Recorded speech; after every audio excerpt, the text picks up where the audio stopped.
ఒకవైపు నిమజ్జనం, మరొక వైపు రాజకీయ విమర్శలు, ప్రతి విమర్శలతో హైదరాబాద్ దద్దరిల్లుతోంది.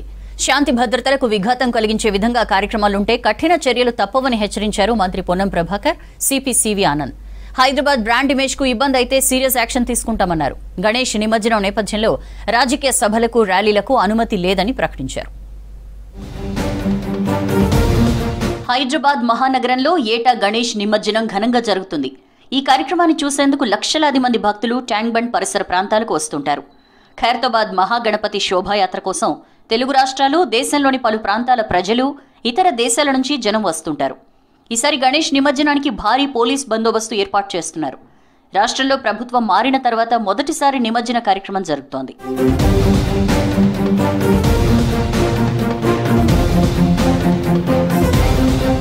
బందోబస్తు పరంగా నిమజ్జనం కోసం ఏర్పాట్లు పూర్తి చేశామన్నారు హైదరాబాద్ సిపి సివి ఆనంద్. మండప నిర్వాహకులు పోలీసులకు సహకరిస్తున్నారని తెలిపారు.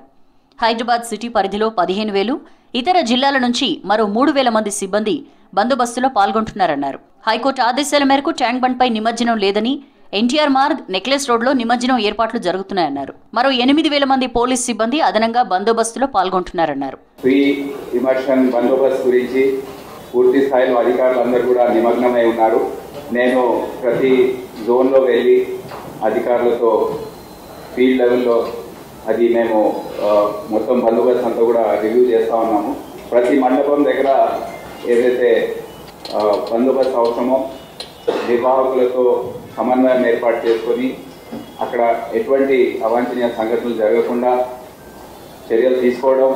ఫస్ట్ స్టేజ్లో మా 15,000 సిబ్బంది హైదరాబాద్ సిటీ పోలీసులో వారందరూ నిమగ్నమై ఉన్నారు. అదనంగా మాకు 3,000 మంది ఫస్ట్ స్టేజ్లో వేరే జిల్లాల నుండి డీజీపీ ఆఫీస్ నుండి కేటాయించడం జరిగింది.